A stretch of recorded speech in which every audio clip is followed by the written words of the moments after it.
Hotel থেকে দেহ উদ্ধার হয় আর সেই ঘটনায় চাঞ্চল্যকর তথ্য এসেছে পুলিশের হাতে। পার্ক স্ট্রিটে খুন করে ওড়িশায় গা ঢাকা। আর কি জানা যাচ্ছে ডিটেলে জানবো, অমিত রয়েছে আমার সঙ্গে। অমিত, এই তদন্ত কোন দিকে, কি তথ্য এলো পুলিশের হাতে? দেখো, রাহুল লাল বলে যে যুবকের দেহ উদ্ধার হয়েছে পার্ক স্ট্রিট হোটেল থেকে, সেই ঘটনায় যে দুজন এখনো পর্যন্ত পলাতক, যে দুজন সঙ্গী যারা হোটেলে এসেছিলেন রাহুলের সঙ্গে, তারা ভিন রাজ্যের বাসিন্দা বলে প্রাথমিকভাবে মনে করছেন তদন্তকারী আধিকারিকরা।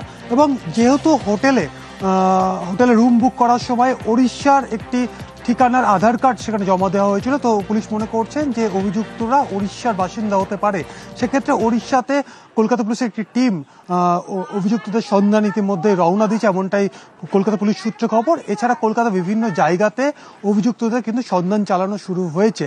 এবং যে 22 তারিখের ঘটনা, সেক্ষেত্রে সেদিন তার 3 জন একসাথে হোটেলে আসেন, তার মধ্যে একজন বেরিয়ে গিয়েছিলেন, আবার রাত্রি 11 নাগাদ তিনি হোটেলে ফিরে আসেন এবং তারপরে রাতে 2 জন সঙ্গী তারা বেরিয়ে যান।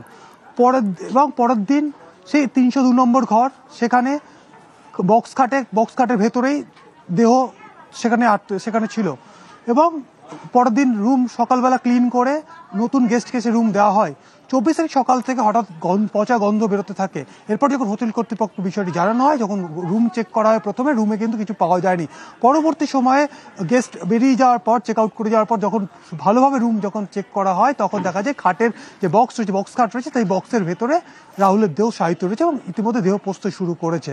এবং ঘটনার দিন রাহুল যে আরও 2 জনের সঙ্গে হোটেলে এসেছিলেন, সেই 2 জন ওই এলাকায় এর আগে তাদের কোনোদিন দেখা যায়নি। যে ক্লোজ সার্কিট ক্যামেরা ফুটেজ ইতিমধ্যে হাতে এসছে, সেখান থেকে অভিযুক্তদের চিহ্নিত করে তাদেরকে খোঁজার কাজ ইতিমধ্যে শুরু করা হয়েছে। এবং যেহেতু ওই এলাকাতে তাদেরকে দেখা যায়নি বা পার্ক স্ট্রিট থানা এলাকায় তাদের এর আগে কখনো দেখা যায়নি, সেই কারণেই পুলিশ মনে করছে এরা বাইরের বা উড়িষ্যার তারা বাসিন্দা হতে পারেন। কারণ হোটেল বুক করার সময় যে আধার কার্ড ব্যবহার করা হয়েছিল, উড়িষ্যার একটি ঠিকানার কিন্তু আধার কার্ড দেওয়া হয়েছিল।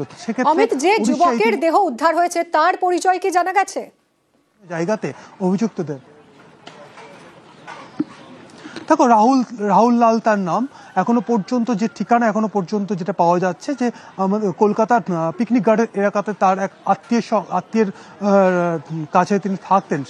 এবং ইতিমধ্যে কলকাতা পুলিশের তরফে তার পরিবারের সঙ্গে যোগাযোগ করা হয়েছে। এবং পুলিশ সূত্র থেকে জানা যাচ্ছে যে এই রাহুল লালের বিরুদ্ধে, অর্থাৎ মৃত যুবকের বিরুদ্ধে এর আগে পার্ক স্ট্রিট থানাতে বেশ কয়েকটি কেস ছিল এবং সেই কেসে তাকে গ্রেপ্তারও করা হয়েছিল। সেক্ষেত্রে পুরনো কোনো শত্রুতার জেরে এই খুনের ঘটনা কিনা, বা কোনো আর্থিক লেনদেন হয়েছিল কিনা, যে 2 জন এই মুহূর্তে পলাতক রয়েছে অভিযুক্ত, তাদের সাথে কোনো আর্থিক লেনদেন ছিল কিনা, সেই কারণে খুন করা হয়েছে কিনা, মোটিভ যেমন এখনো পর্যন্ত স্পষ্ট নয়। একই সঙ্গে যে 2 জন অভিযুক্ত যারা রাহুলের সঙ্গে হোটেলে এসেছিলেন, তারা এখনো পাকড়াও হয়নি। সেক্ষেত্রে অভিযুক্তরা ধরা পড়লেই মোটিভ স্পষ্ট হবে। তবে যেহেতু রাহুলের এগেনস্টে ফার্স্ট ক্রাইম রেকর্ড রয়েছে, অর্থাৎ পার্ক স্ট্রিট থানাতেই তার বিরুদ্ধে এর আগে একাধিক মামলা রয়েছে, সেক্ষেত্রে পুরনো কোনো মামলা বা পুরনো কোনো শত্রুতার জেরে এই খুনের ঘটনা কিনা পুলিশ তদন্ত করে দেখছে।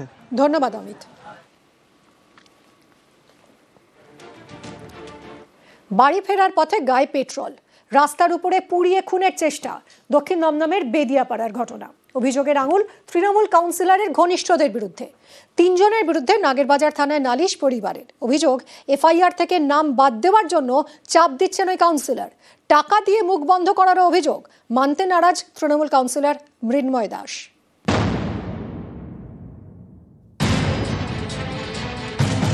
বাড়ির সামনে গায়ে পেট্রোল ঢেলে আগুন, পুড়িয়ে খুনের চেষ্টা। দক্ষিণ দমদমে চাঞ্চল্যকর অভিযোগ। দক্ষিণ দমদমের বেদিয়াপাড়া, এখানকার তারকনাথ কলোনিতে থাকেন রঞ্জিত কর্মকার, পেশায় দিনমজুর। বাড়ির সামনেই তাকে পুড়িয়ে খুনের চেষ্টা করা হয় বলে অভিযোগ। বুধবার রাতে বাড়ি ফিরছিলেন বছর 40-এর রঞ্জিত কর্মকার। সেই সময় পাড়ার কয়েকজনের সঙ্গে পুরনো বিবাদ নিয়ে বচসা বাঁধে। বচসা থামিয়ে বাড়ির দিকে রওনা হন রঞ্জিত। অভিযোগ, তখন তার পিঠে পেট্রোল ঢেলে দেয় স্থানীয় 3 যুবক। তারপরে গায়ে আগুন ধরিয়ে দেওয়া হয়। সুমন বন্দ্যোপাধ্যায়, সুশান্ত এবং সাগর নামের 3 যুবকের বিরুদ্ধে অভিযোগ। রঞ্জিতের পরিবারের দাবি, এই 3 জনই স্থানীয় তৃণমূল কাউন্সিলর মৃন্ময় দাসের ঘনিষ্ঠ।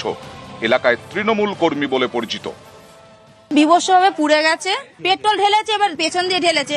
এবার বলছে ইআরকির মাধ্যমে সামনে পুড়বে পেছনে পুড়বে কি করে? তাহলে এরকম আগুন ধরিয়ে দিয়েছে ওরা, সুমন ব্যানার্জি, সুশান্ত দাস আর সাগর। এরা একসাথে সব পুজো করেছে, সব ভাসান দিয়ে ফেরার পথে বাইকের কাঠ তেল শেষ হয়ে গেছে, এক বাইক থেকে আরেক বাইকে তেল ভরতে গিয়ে সবাই মদ্যপ অবস্থায় ছিল। তারপর ওই ছিটে গিয়ে তার পিঠে পেট্রোল হলে একটুখানি সিগারেটের ধোয়াতেই পেট্রোল লেগে যায়, তার পিঠটা পুড়ে গেছে। এটা অ্যাক্সিডেন্টলি ঘটে গেছে।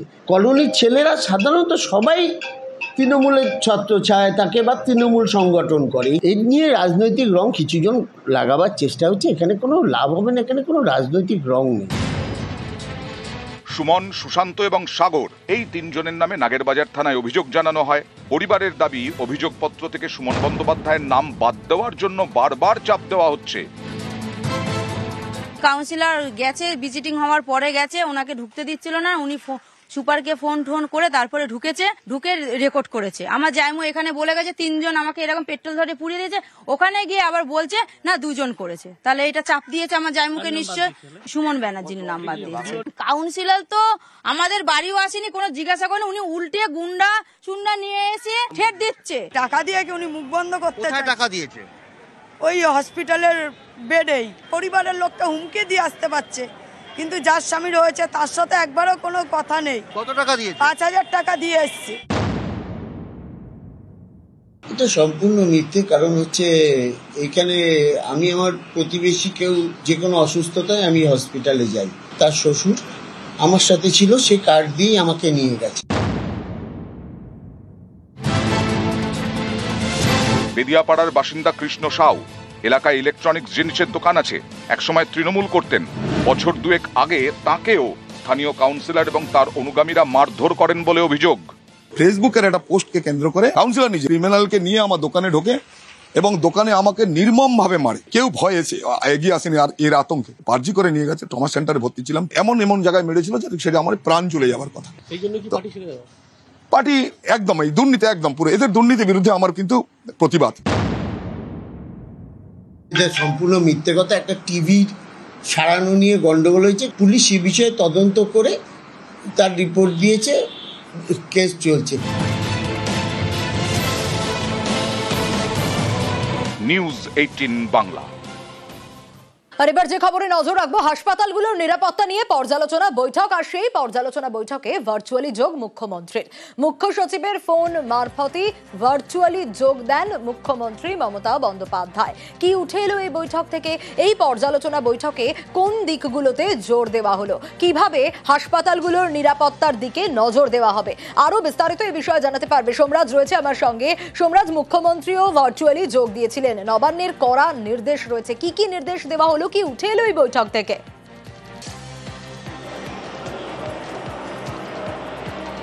দেখো, প্রথমত তোমাকে জানিয়ে রাখি বৈঠকটি এখনো চলছে। কিছুক্ষণ আগে মুখ্যমন্ত্রী মমতা বন্দ্যোপাধ্যায় মুখ্য সচিবের ফোন মারফত হাসপাতালগুলির যে নিরাপত্তা বৈঠক, সেই বৈঠকে যোগ দিয়েছেন। বৈঠকে যোগ দিয়ে মুখ্যমন্ত্রী মমতা বন্দ্যোপাধ্যায় স্পষ্ট নির্দেশ দিয়েছেন মুখ্য সচিব সহ রাজ্য পুলিশের ডিজি সহ জেলাশাসক পুলিশ সুপারদের যে সিভিক ভলেন্টিয়ার সহ নিচু স্তরে যে সমস্ত নিরাপত্তা রক্ষীরা রয়েছেন তাদের সবাইকে প্রশিক্ষণ দিতে হবে। মুখ্যমন্ত্রী মমতা বন্দ্যোপাধ্যায় কিছুক্ষণ আগেই এই নির্দেশ দিয়েছেন মুখ্য সচিব, রাজ্য পুলিশের ডিজি সহ স্বাস্থ্য দপ্তরের আধিকারিকদের। রাজ্যের যে সমস্ত সরকারি হাসপাতাল, মেডিকেল কলেজগুলিতে সিভিক ভলেন্টিয়ার সহ বিভিন্ন যে নিরাপত্তা রক্ষীরা থাকেন তাদের প্রশিক্ষণের ব্যবস্থা করতে হবে। শুধু তাই নয়, মুখ্যমন্ত্রী মমতা বন্দ্যোপাধ্যায় নির্দেশও দিয়েছেন যে সমস্ত সিসিটিভিগুলি খারাপ বা অকেজো হয়ে পড়ে রয়েছে সেগুলি যাতে আইডেন্টিফাই করে দ্রুত পদক্ষেপ করা হয় এবং সার্বিকভাবে নিরাপত্তা ব্যবস্থা নিয়ে আজ মুখ্য সচিব মনোজ পান্ত একাধিক নির্দেশ দিয়েছেন। যেখানে প্রথমত বলা হচ্ছে যে হাসপাতালে যে সমস্ত চুক্তিভিত্তিক কর্মী রয়েছে তাদের সবার পুলিশ ভেরিফিকেশন করতে হবে এবং এটা বাধ্যতামূলক, হাসপাতালে সব কর্মীদের পুলিশ ভেরিফিকেশন করা। দ্বিতীয়ত বলা হচ্ছে যে চুক্তিভিত্তিক যে সমস্ত কর্মীরা থাকছেন হাসপাতালে তাদের পুলিশ ভেরিফিকেশনের পাশাপাশি প্রত্যেক দিনের তাদের ডিউটি রোস্টার যাচাই করতে হবে। ডিউটি রোস্টার যাচাই করে দেখতে হবে যে তারা কাজ করছেন নাকি, অর্থাৎ তাদের যে কাজ দেওয়া হয়েছে, যে দায়িত্ব দেওয়া হয়েছে সেই দায়িত্ব তারা পালন করছেন নাকি। এই ডিউটি রোস্টার কারা দেখবেন? এই ডিউটি রোস্টার দেখবেন কনসার্ন ডিপার্টমেন্টের বিভাগীয় প্রধানরা। পাশাপাশি এটাও বলা হয়েছে যে নিরাপত্তা রক্ষীরা যখন কাজে যোগ দেবেন তাদের কাজে যোগ দেওয়ার আগে প্রতিদিন রোল কল করতে হবে এবং প্রতিদিনের ব্রিফিং করতে হবে। অর্থাৎ আমরা দেখি যখনই পুলিশ কর্মীরা কোথাও কোনো কাজে যোগ দেন তার আগে তাদেরকে নির্দিষ্টভাবে ব্রিফিং করা হয়। এক্ষেত্রেও হাসপাতালের যে সমস্ত নিরাপত্তা রক্ষীরা থাকবেন তাদের কাজে যোগ দেওয়ার আগে তাদের ব্রিফিং করতে হবে এবং প্রত্যেক দিন রোল কল করতে হবে। শুধুমাত্র কাজে যোগ দেওয়ার সময় নয়, কাজ থেকে বেরোনোর সময় রোল কল করতে হবে। অর্থাৎ তারা যে নির্দিষ্ট সময়ের মধ্যে কাজ করছেন এবং তারা যে হাসপাতালেই রয়েছেন সেটা নিশ্চিত করতে হবে। এটাও বলা হয়েছে হাসপাতালে যে সমস্ত নিরাপত্তা রক্ষীরা রয়েছেন বা বিভিন্ন স্তরের কর্মীরা রয়েছেন তাদের ব্যবহার এবং আচরণগত বিষয় নিয়েও বিশেষভাবে জোর দেওয়ার কথা বলা হয়েছে। এছাড়াও নিরাপত্তা রক্ষীদের জন্য যে ইউনিফর্ম বা আইডি থাকে সেটা যাতে তারা নির্দিষ্টভাবে পড়েন এবং সেটা যাতে মেনে চলেন সেটাও দেখার কথা বলা হয়েছে। আর হাসপাতাল চত্বরে এবং বিভিন্ন ওয়ার্ডে নির্দিষ্ট অনুমতি ছাড়া কোনো বহিরাগত বা কোনো আউটসাইডার ঢুকতে পারবে না। এটা আরও কড়াভাবে স্ট্রেনদেন বা কড়াভাবে প্রয়োগ করতে হবে সেটাও বলা হয়েছে।